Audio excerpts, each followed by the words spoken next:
Everyone, thanks for joining for today's webinar. So for today's webinar, we're going to discuss about how to transform your data strategy using the intent data. So I will join by Arjun Pillai. So just a context about the webinar. In the rapidly evolving world of data-driven marketing, we as marketers and business leaders are grappling with key questions like how do we identify the most valuable data for our campaigns, and what is the secrets to transforming raw data into actionable insights. So those are the things that we're going to cover in this webinar. But I'd like also to introduce our guest, Arjun Pillai. Arjun is co-founder and CEO of Blackit Inc. Arjun is also a widely recognized leader in the sales tech and marketing spaces with a focus on data strategy. He is a serial entrepreneur with two successful exits and is currently on his third venture. Congrats on that, Arjun. Arjun is also recently the Chief Data Officer at Zoom Info. Beyond Arjun business achievement, he's also engaged with the broader tech and startup community as an advisor, mentor, and speaker. He is also an investor in 19 startups and LP in several VC funds. Um, if I miss something, Arjun, you can go ahead and continue with yourself if you will. No, that was pretty good. The only thing I would add is my first company was a sales intelligence company. So, I've been in the data space for more time than I guess I talk about. All right. So let's kick this off, Arjun. So since we will be talking about the data and how we could be able to help marketers and business alike to be able for them to transform their data-driven strategy. So my first question is going to be, I know the past 10 to 20 years, the data or the marketing landscape has changed. And with this change, the data landscape also evolved with the marketing over the past decade. So what do you think are the driving forces behind this evolution and how important it is for B2B marketers today's landscape? Yeah. Yes, in the past 10 years, things have changed a lot. Being a data first is kind of like we have evolved to a point where you have to be data first. The reason is pretty straightforward. There are a couple of trends that are the reasons for this transformation. Back in 2000, when the SaaS was just kicking off, right, there were very, very few companies that were doing something in SaaS, starting from Salesforces of the world. But what happened is over the past, from 2000 to 2010 or 2013, in the past 10 years, it is pretty easy to create a software. Again, pretty easy in the sense that to build something, there are services out there. You can build new companies and new products pretty well. And what that has caused is for any given problem statement, there are at least 5 really good companies that are solving that problem. We talked about chat, right? There are like 5 companies solving chat as a problem. Email marketing, there are like 20 companies solving that problem. So take any problem, there are tens of companies solving that problem. And what that means is all these companies are now trying to reach out to the same buyer, right? And that saturated. And so that was the first trend, right? SaaS exploding and the number of companies serving the same problem increasing quite a bit, actually exponentially growing. On the other side, back in 2013 is when outreach kind of started doing whatever they are doing. The channels that were usually done through mass emailing through the marketers and HubSpots of the world started coming into the more of the SDR, sales development representatives driven personal emails, and outreaches, sales logs of the world kind of enabled that to happen a lot more easier than historically possible. And that saturated the channels even further. So if you look at both of these things, there are more people trying to sell to the same buyer, and there are easier ways to reach out to the buyer through a bunch of common channels that all of these guys are using. So the amount of saturation that has happened is tremendous right now. So that is why there has to be a change in how you approach to the buyer, because otherwise you are just creating more noise. The stats that I really like is you have a TAM, total addressable market. At any point in time, there is probably like 3% to 5% of your TAM that is in the buying phase or like considering you're buying in the next 3 to 6 months, right? So 95% of your TAM is not buying, is probably not even thinking about you, right? If you don't look at the right data, what happens is you are just writing emails and sending ads and then making phone calls to this 95% of the group for whom this is just noise. They don't care about it. It's not on their priority list. Right. The other 5%, you have to be super data driven to get to that 5%, which is where most of the companies are failing. And that is why this noise is getting created, right? So if you reach out to me when I'm looking to buy something, that is not noise. I want to talk to you. But at any other given point in time, you reach out to me with a 9 email sequence, that is pure noise to me, right? So I think those two trends coupled with this buying habit is what has been the big trend, and that is what makes the world to be a lot more data driven, or it has to be. It is not, it has to be. Yeah, thanks for pointing out that, Arjun. When I was actually working with a data provider before, so what most of the organization, the reason why most of the organization reach out to us because they would like to get one is we have the data sets. And number two is we could be able to provide both the demographic, psychographic, and firmographic and behavioral data that they would like to explore. But just like what you have said, because of these trends and changes in the marketing and how the customers are engaging now with the businesses, how do you think the business would take or would leverage the intent data? Because a lot of organizations are defining intent data. One is, can you first identify based on what you have seen, what is really an intent data? And if an organization are going to build, let's say they have a TAM list, and they would like to incorporate the intent data, what is the best way in doing that? Yeah. So intent data or like signal based data, right? There is some signal out there that is telling you that there is a propensity to buy, and that's what you term as intent data. The the broad definition of intent and the components of what you call as intent data has been moving quite a bit in the past, let's say 5 to 8 years. I think it was probably ZoomInfo who kind of came out to the market with this intent data powered by the certain methods. The thing about intent data is, and it's a complicated topic, so let me try to touch a few points here. The first thing about intent data is different intent data are and can be different.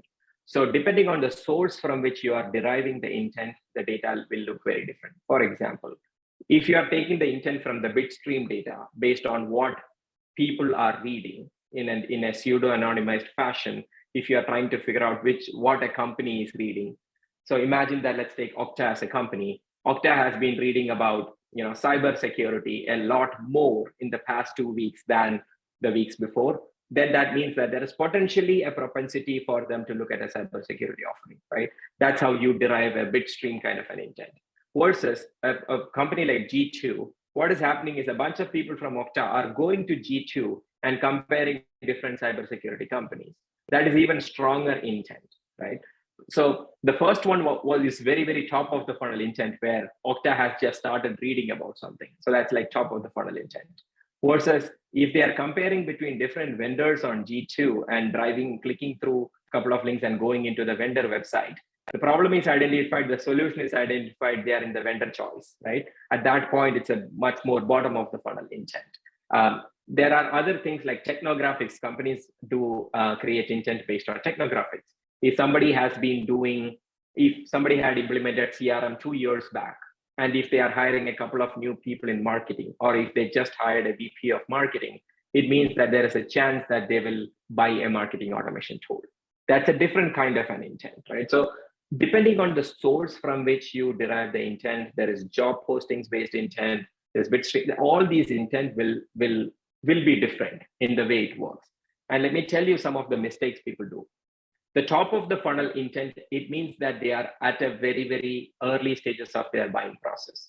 So if you pick up the phone, call them up and say, hey, I am from XYZ, do you want to buy my thing? They are not quite there yet, right? So when they are at the top of the funnel, they are still at the marketing phase. You can send ads to them. You can invite them for a webinar. You can engage them in a booth. You can invite them at a conference. You can do all of those things. But picking up the phone and saying that, hey, I saw you browsing, so you should buy, that wouldn't work. So the way in which you incorporate intent data is first by understanding which phase do you want to hit with intent. Is your problem at the top of the funnel where you're not getting enough leads? Then you have to go and find an intent provider who is at the top of the funnel. If your job is to find even more bottom of the funnel, then you go find an intent provider who can give you, bottom of the funnel intent. And based on which intent provider that you choose, then you couple your marketing and sales activities corresponding to that.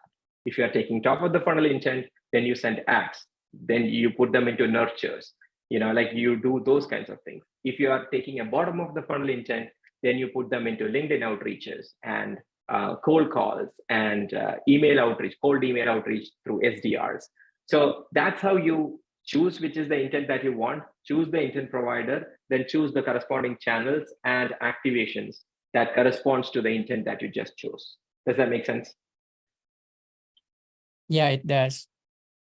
Yeah, since you mentioned about the tofu, the bofu, in the middle of the funnel. So when it comes to orchestrating and leveraging intent data, you mentioned about verifying where the data sources are. Now, I'd like also to ask you, because a lot of organizations right now, especially with the ongoing data policy, like Google is now trying to eliminate about the cookies and such. So if if an organization are going to rely on the intent data and then mix it over to their let's say TAL or TAM list, how should the marketing team empower the sales team to use this data at the most capable way? Yeah. One of my theses has been that, you should stop thinking about marketing and sales as different things. So one of the things that when I was at Zoom Info, we used to do is think about things as unified funnel, as we called it. Like it's one funnel that marketing and sales is basically acting on. You're probably acting at different phases, but it's still one funnel.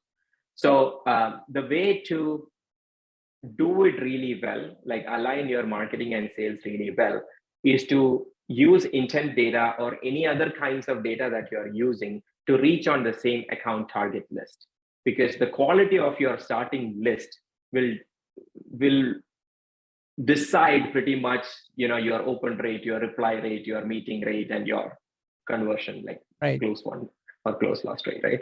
So that depends on the account target list that you choose. So what you do is you take your TAM, you put your basic filters. One of the other mistakes that companies do is they think that intent is intent, and they will just take their TAM, which could be, let's say some companies have a TAM of 60,000 companies in the US, like any B2B company,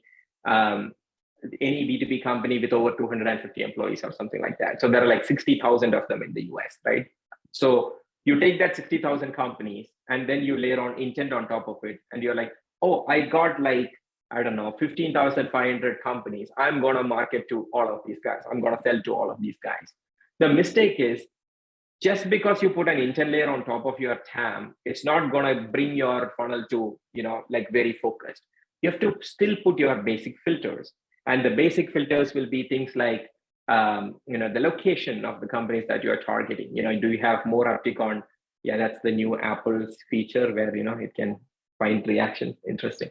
So like, do you sell more to California versus New York, right? Or do you sell more to Midwest? So put your right location.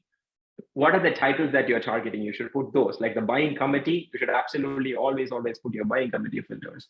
You put your right employee range or revenue range. You put your technographics filter. So you have to put all of your basic filters to bring down your TAM to something more achievable from a customer segment, ideal customer persona standpoint. And from there, you put your intent.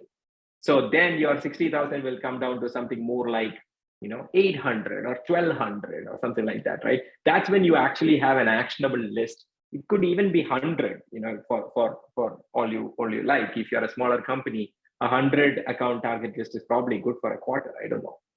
So That's one mistake that people do. So if you take the time, put your basic filters to get to your ICP, the right account fit, then you put the intent, and then you get the account target list. Then you get marketing and sales in the same conference room or the same Zoom call.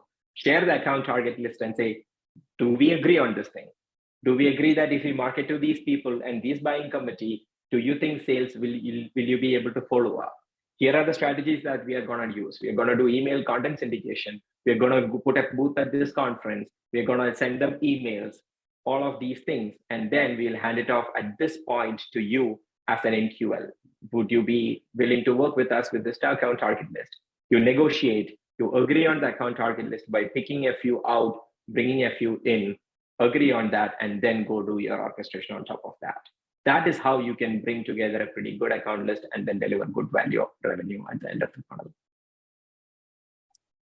I like how you put it, Arjun. I think that is a good way to be able for us to reach out with the right audience, if you will.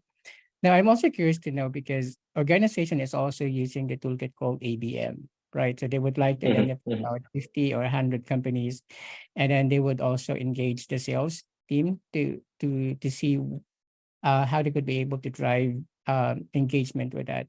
But if you're going to leverage intent data plus the ABM, do you think that that would be, I would say, the best arsenal an organization could have in order for them to be successful?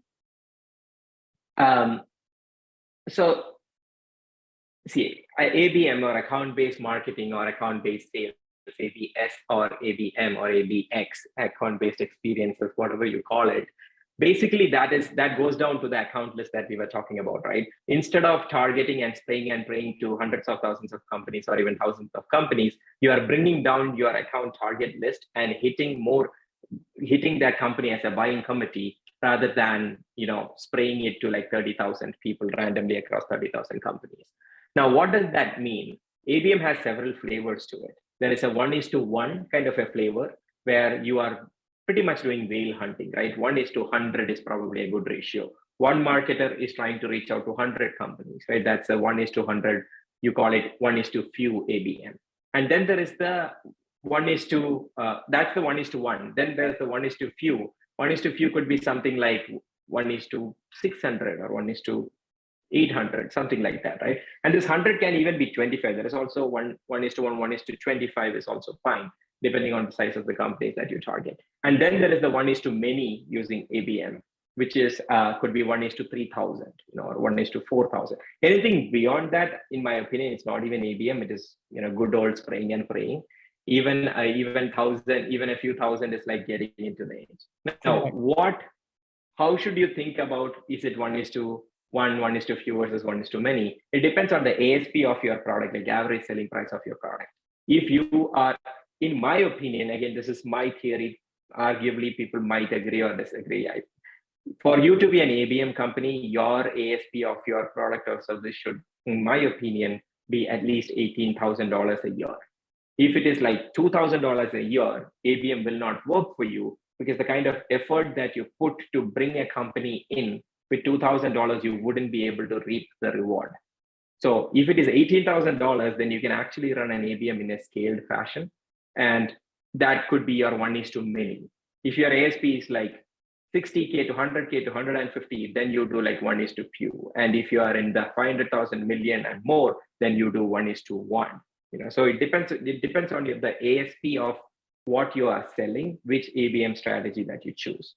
Once you choose the ABM strategy, then that decides how many customers or how many prospects you want in your account target list. Now, you have your TAM and you know how many accounts you want in your account target list. Now the question is, how do you bring your total TAM into this smaller number? And the only way to bring that down is by adding the right filters. And intent, in my opinion, is a key filter to it, right? And there are additional filters that we talked about. There are also proxy filters that people put, right? Like, for example, how do you know if a company is growing their revenues? The easiest way to know it is, are they hiring people? Because to support X dollars, you need Y number of people. So if you go and look at your data solutions, take Zoom Info or any products, the offerings that you have. It's any products that you take, you will have filters like growing at X percentage, right? That's a filter. So you can mark and say, my account target list should be growing at least 10%. So that is a proxy of whether they are actually growing revenues, right? So you can even identify some of the proxies. If you identify the right proxies, then that could be very solid filters that you can apply. So you add the basic filters, you add the proxies, then you add the intent filters, and then you bring down your TAM into this target list. And then with that target list, you run your ABM campaign. And your ABM campaign is defined in whatever way, form, or shape, right? For some, the ABM means advertising. For some, it means email content syndication. For some, it means newsletters. For some, it means webinars. For some, it means conferences. It could be anything, but that's up to your activation and orchestration plans for the account target list. But that's how you should use data to drive your ABM. Right. Yeah, I think I agree with you. Without the right data, and also the right data sources, where this data came from, and you have to make sure that you validate where this data came from, because again, it's like what you mentioned. There are so many data sources out there in the website. My next questions are just going to be, since we're discussing about the go-to-market, the strategy here, intent data to a lot of data providers are very, very expensive, because um, it covers a lot of, coming from the firewall to the boardroom up until the download, the content consumptions, where the signal's coming from. Now, a lot of organizations are, let's say, about small businesses, SMB to mid-market. Now, if they cannot afford what they call the intent data to be able for them to ensure that, again, they have the right filters and signals to target their target account, what is your recommendations for this kind of market segments?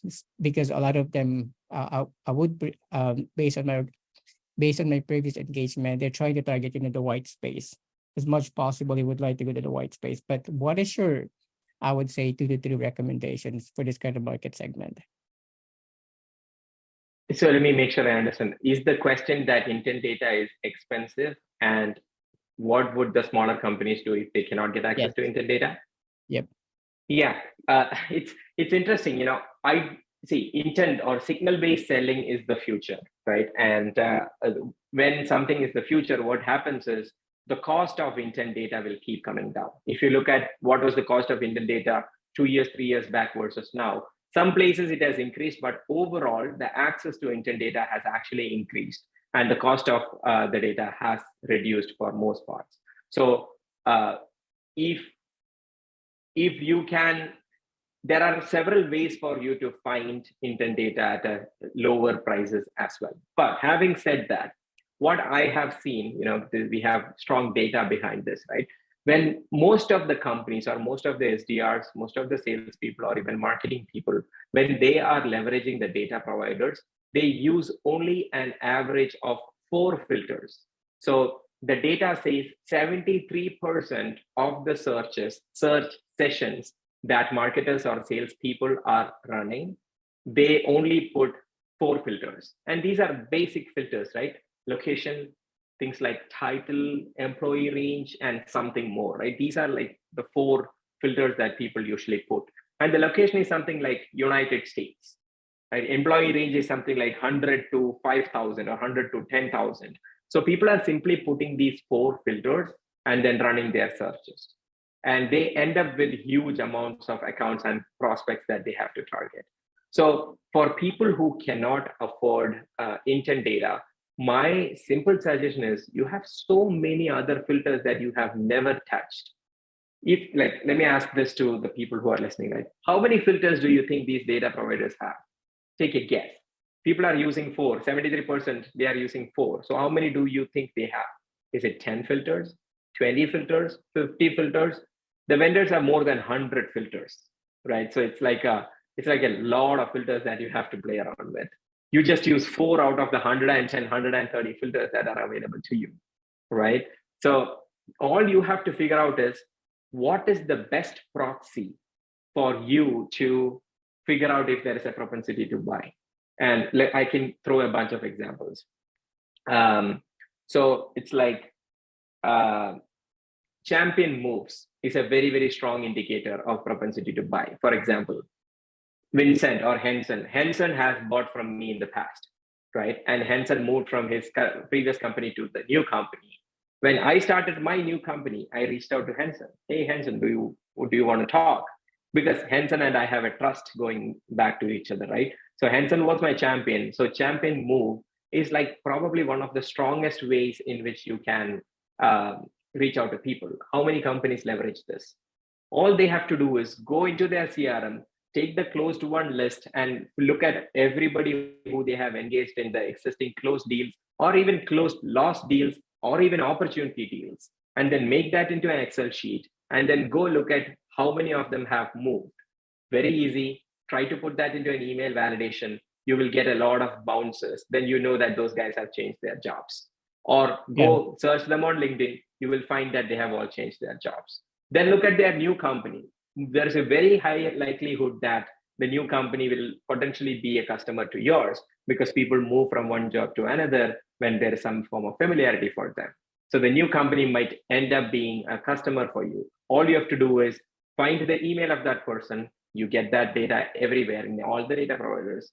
Just reach out to them. You can use LinkedIn, you can use their email, phone, whatever. Reach out to them and just say, hey, Henson, you remember us talking about product X at this company. Thanks a lot for being the customer there.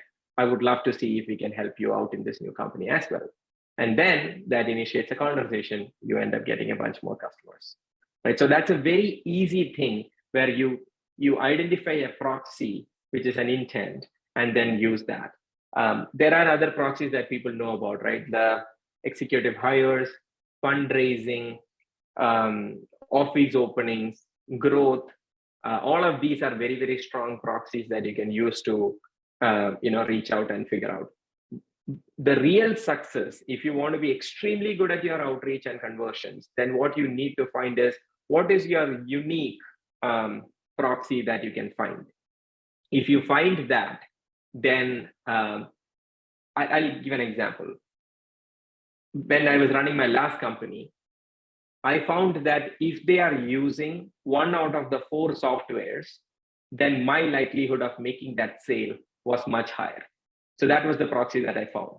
I don't need to find intent. I don't have access to intent data or anything like that. But if they were using one out of the 4 softwares, which I identified, I can go and talk to them. There is a very high likelihood that they will buy my product.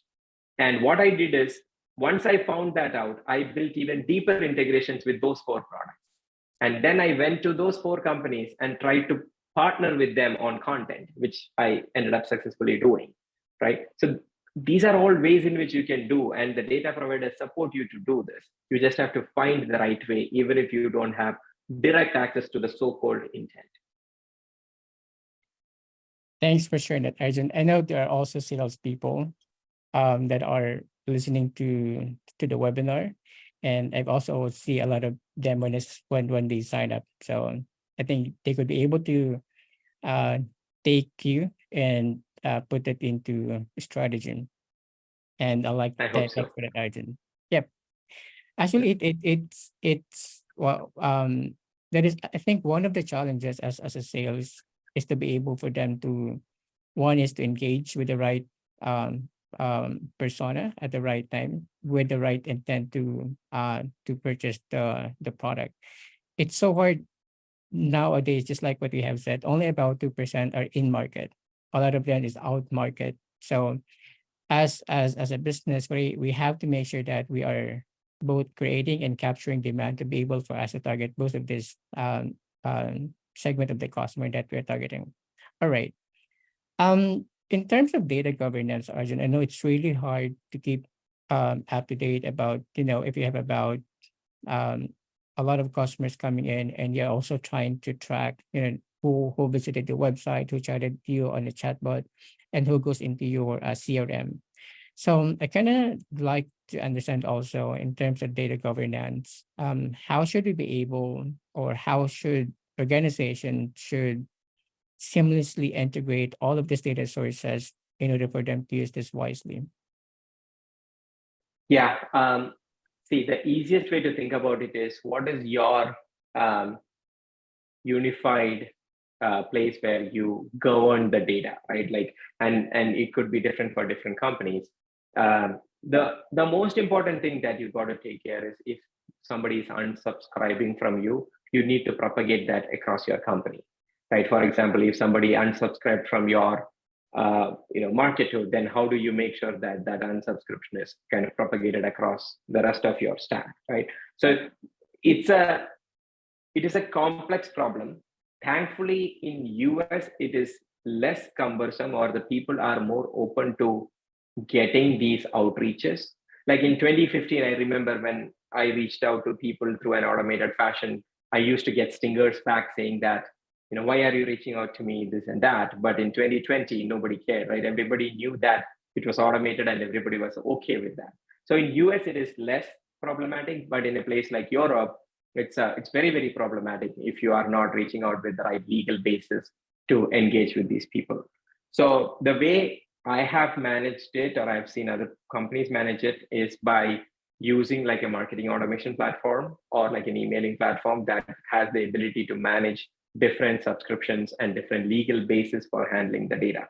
And then when you are entering the contacts into these databases, you make sure that you also enter the legal basis for which with which you are processing that data. And are they a marketable contact? Are they non-marketable contact? And you tag them in the right ways. Because if they have downloaded a piece of the content and if they have given you consent to reach out to them, that's obviously a marketable contact. If you are just taking the data from elsewhere and putting it into your marketing automation platform, then that's not really a legal basis to send them mass email. You can reach out one-on-one to that person through your individual email, but you are strictly legally speaking, you cannot reach out to them through a mass email. So just taking care of these basics will go a long way, like including your unsubscribe link in your outreaches, putting your address in the right way in your emailing systems. So there are these basic things that you have to take care from when it comes to data governance. And then, if you're a really big company, then I'm sure that you have the teams to kind of take care of. You have your privacy team, compliance team, and all of that to take care of all of these additional problems. But that problems come when you're a big company. When most of your SMBs and mid-market companies, you just have to take care of your CAN Spam Act, the basics of GDPR, consent management, unsubscribes, and you'll be on the right side. All right. Thanks, Arjun, for that. I think that is a good reminder. Just like what you have said, there's a different law between US and Europe. And then we really have to make sure that we are GDPR compliant.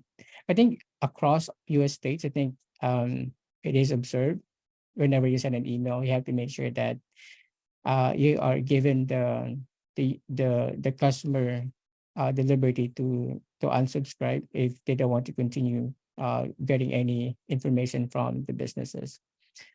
All right. Yeah. So I'd like also to understand, because right now, just like what we have said, there are now a number of tools available in the market to be able for us to ensure that we could be able to have a data management. Based on what you have seen so far, what is the best, uh, if not the best, what would you recommend the type of software the business should use to be able for them? One is to ensure that they integrate, AI thing in the world, and at the same time the ML to ensure that they strike the balance between collecting and then processing this data. Yeah. So the question is, what is a good data management platform to handle the future and to make sure the data is future proof? Yep. Yeah, I wish I had an easy answer for that question. The needs of every company when it comes to data management is very, very different. And also there are different kinds of data, right? Data is such a loaded term. Data management is even more a loaded term. There is the customer data. They already are our customer. We have legal basis to process their data. We can reach out to them. We have legal basis for that. There is prospects, which is, they could be customer. The legal basis is that there is potentially a business interest for them to engage with you, right? So there is prospects. And then there is all the rest of the data your company is generating because you are operating, right? Because these are your call recordings and your billings and accounting and all of the additional data that you as a company are generating. So like when it comes to data management, each of these are like very, very different. Um, Most of the companies, and again, this is also different when it comes to B2C versus B2B, right? I can talk about either, but let's focus on B2B since we have been talking B2B for this long. Um, on the B2B side, most of the companies that I know, they are taking a direction where they are operating with a data warehouse, and they are making the data warehouse as kind of their CDP, the customer data platform. And the data warehouse is like snowflakes of the world, right? Snowflake Yeah. is probably the most widely used system where companies are kind of taking and putting all of their data. And the thing about Snowflake is they are it's taking all the data. It's taking the prospect data, it's taking the customer data, it is taking the the data getting generated within the company, and all of this is going into Snowflake. Almost all the systems, like starting from Salesforce and every system, right? They are pushing the data into Snowflake with some latency, like it could be 3 hours, 6 hours a day, whatever is that latency, the data is going into Snowflake. So most of the companies are actually handling this with, I mean, again, I'm talking about slightly bigger company, let's say mid-market and above is this model where they need something to manage their data and they use like a Snowflake. And then they probably put an orchestration platform on top of that. And they do bidirectional sync between Snowflake and there are, if you are like a lot of companies use Segment, both on B2B and B2C front, because Segment is a platform where you can move data. So as you are advancing, Segment could be like that phase where you can handle it. If you're a smaller company, then for most parts, your CRM ends up being your unified data management platform. Salesforce, if you look at Salesforce, it's not really a CRM anymore. It is more like your unified data place. You also track your deals there, but it's mostly your unified data. So depending on what scale of your company, you have to decide, what is the kind of data management that you need. But it's probably a combination of CRM, marketing automation, and then eventually evolving into something like a data warehouse and orchestration on top of it. All right. Yeah, that's a very good illustration on how should the business take a look at their data governance and architecture. I appreciate Yeah. for giving your context on that, Arjun. Yeah, I'd like also to double down because when I look at the data market right now, a lot of organizations are trying to choose which vendor to engage with in terms of getting the data and then pushing through with their CRM or giving it to their sales team to do an outreach and such.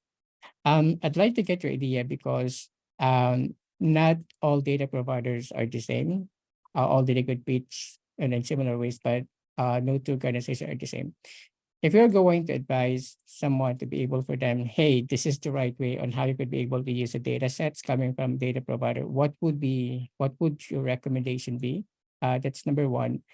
And number two is um, what is the pitfalls if the organizations solely rely on the data providers just to ensure that one, they have they're thinking that they have the right data, and then they could be able to put their company or the brand in front of that customers. Yeah. It goes back to the use case quite a bit, and I'll give some examples, right? If you are a heavily cold calling kind of a company, if you see most of your conversions come through cold calls, then what you need is mobile numbers, right? That's where the most of your conversion is going to come through. And you need to have a data vendor who has the highest access to quality mobile numbers at that point. Um, in my experience, most of the advanced data leveraging companies in today's world, they are multi-sourcing, right? They have, so see, for a company to run a full data-driven outreach, you need a bunch of different kinds of data. You obviously need the contact data of the person. You need the company data. You need the intent data. And intent data is, you need the technographics data. you need the intent data, and the intent data could mean different, right? Top of the funnel, middle of the funnel, bottom of the funnel, that could mean different things.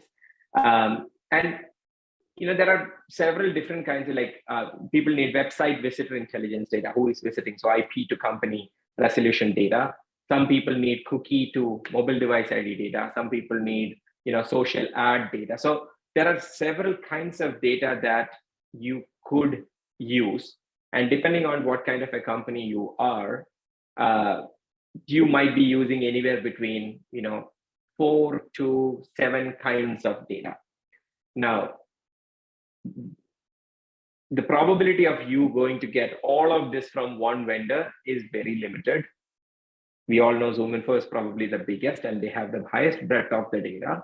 But even for companies using ZoomInfo, they do use something like a G2 or a Trust Radius or a Capterra or something like that, right? Because that data is different and not something that ZoomInfo is providing. So multi-sourcing is one way to go. I think that most of the data-driven companies are going there. How do you choose the vendors? It's a combination of a few things. First of all, what are the kinds of data that you're looking for? Secondly, what is the pricing appetite that you have, right? Because there are different prices. The quality of the data, I wouldn't say it is always 100% directly proportional to the price that you pay, but there is certainly a correlation between the price that you pay and the quality of data that you get. See, Right. at any point in time, you are paying in some form or fashion. Like imagine that you have a vendor that is very expensive, but they can give you, if you're looking for 100 people, you get like 43 people's phone number from that particular vendor. And then there is another vendor who is way less expensive, but you will only get 27 phone numbers out of 100, right? So you are losing out on the rest. Now imagine a case where there are inaccuracies in the data. So at that point, what happens is you will have bounces. When your bounces go above 12%, when it goes above 15%, then you are actually risking your domain a lot, right? So your domain, what do you call it? Authority. Yeah, the domain authority that you have, it'll fall off the cliff. So you don't want to have like 20% bounce rates. If you are making an SDR sit down and make the calls, and if the connect rate is poor, or if you are reaching the wrong people, then you are spending money by paying SDR salary. So you have to think about how you are leveraging the data and where you are spending your resources, whether it is about paying the vendor, whether it is about paying the person who is actually activating the data. And then depending on that and the kind of data that you're looking for, you make a list of the top 3 vendors. And you have to go check it out and see if they are serving the kind of data that you want.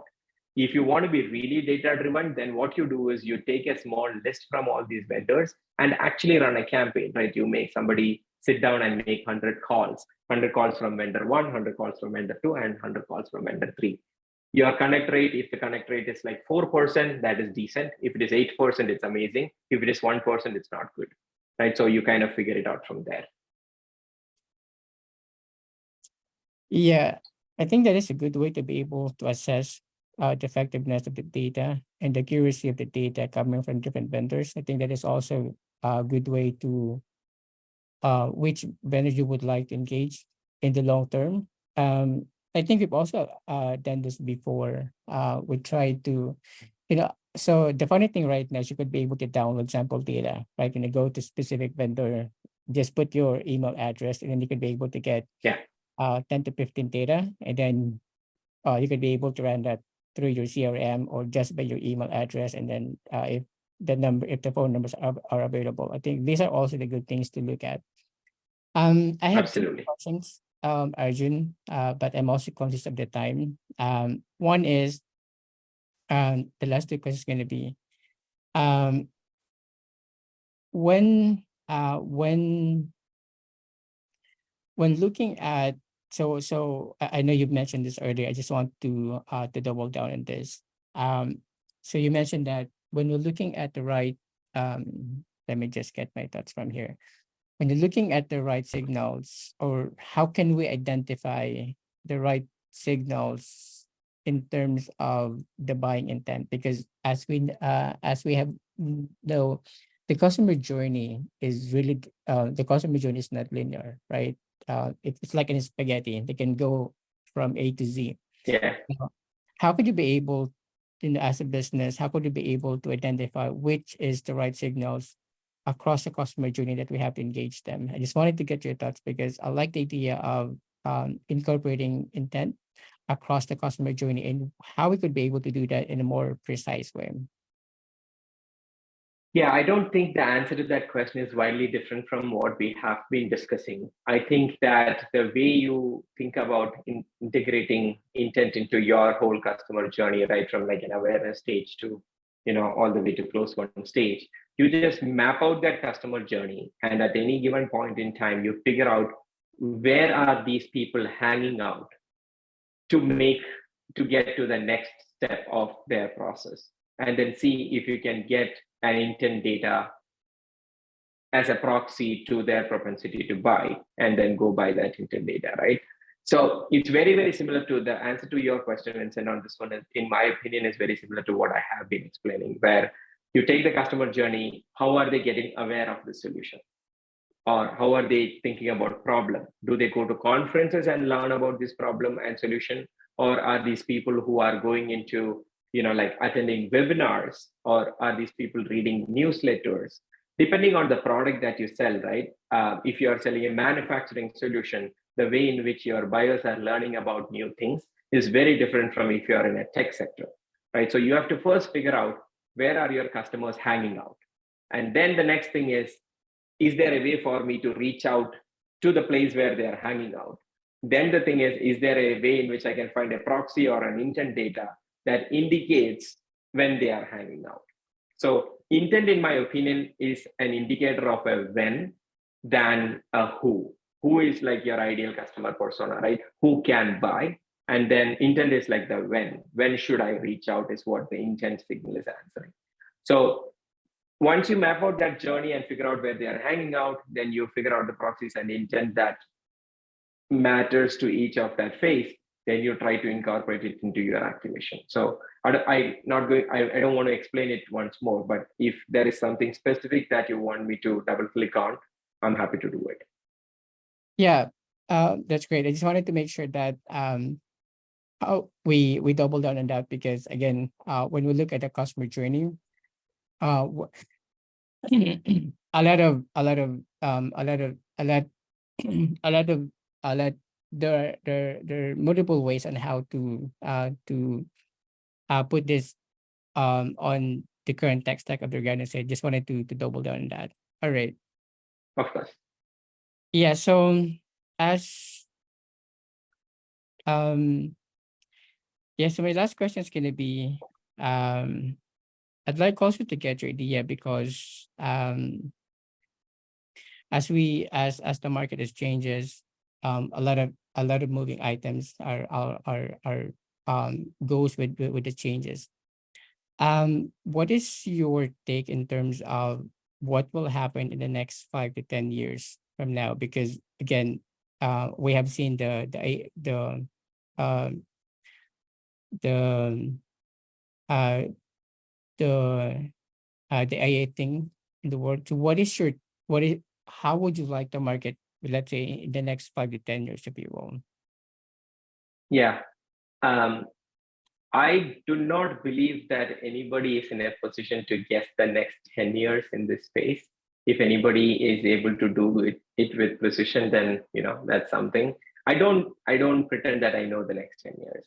See, some things are common, right? The signal-based selling is going to be even more prevalent than it is right now.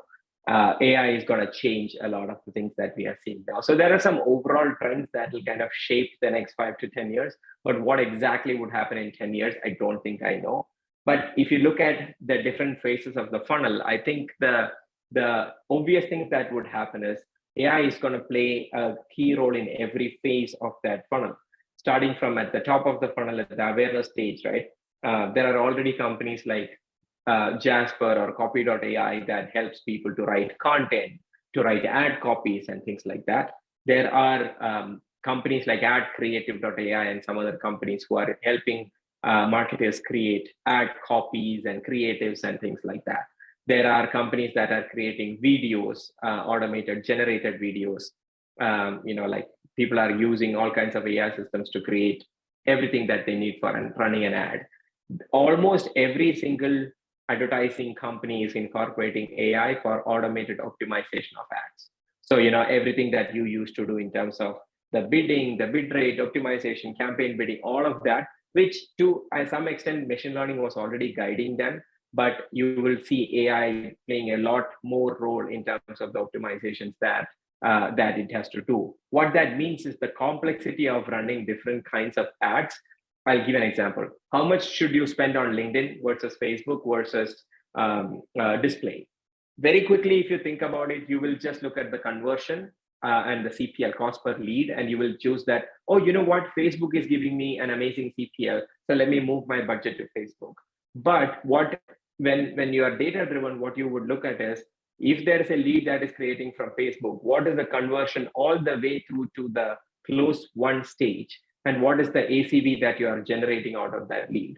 If you do that whole math, then what you would find is, oh, display is probably better, or LinkedIn is probably better, right? At that point, you have to choose to move it back to LinkedIn. But today, humans are making these calls by looking at and sifting through all of this data, and it is very, very difficult to do it given the difficulty in attribution and stuff like that.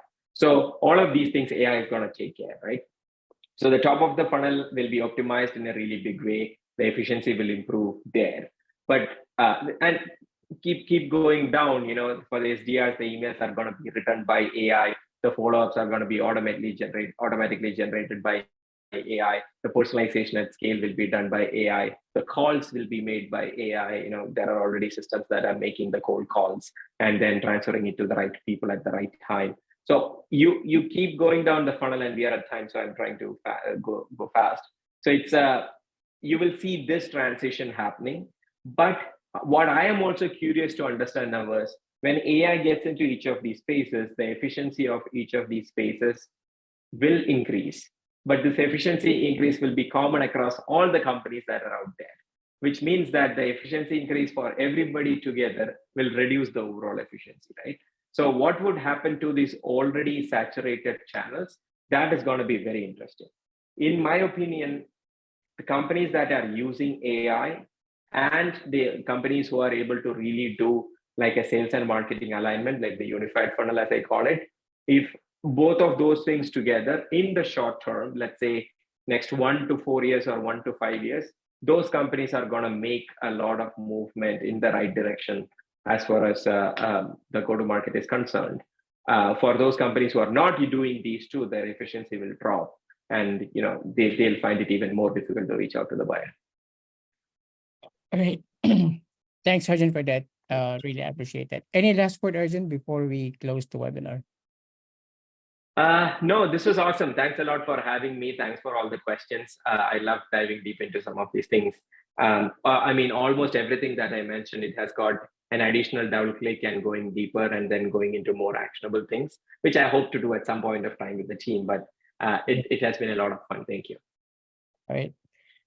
Again, thanks again, Arjun, for the time. I really appreciate, and also for being the guest for today. I'd like also to say that this webinar is being advertised by or sponsored by Machintel. We are a digital marketing solutions provider that offers comprehensive and cost-effective marketing solutions for brands, agencies, tech platforms, and publishers. Again, Arjun, thanks for joining us, and everyone. Enjoy the rest of your day. Bye, Arjun. Thank you. Thank you, everybody. Bye-bye. Machintel's data-driven approach. We've discussed the importance of data in today's marketing landscape, but having data isn't enough. It's about using it effectively. Machintel excels in this. Our offering includes data from 275 million contacts across 152 million companies, spanning 190 countries. We make sure the data is precise and relevant to your needs. Data continued. It's not just about quantity, but quality. Machintel's custom intelligence segments your audience, ensuring your campaigns are effective across different channels. Our ID graph technology integrates different data sets, providing a clearer picture of your audience. With 6 million profiles updated daily, Machintel ensures you're always working with fresh and relevant data. The digital world is complex, but with the right data partner, you can navigate it more easily. Machintel is here to help. If you want to enhance your existing data, or if you're looking for better ways to reach your audience, let's work together. We appreciate your time today and hope to work closely with you in the future.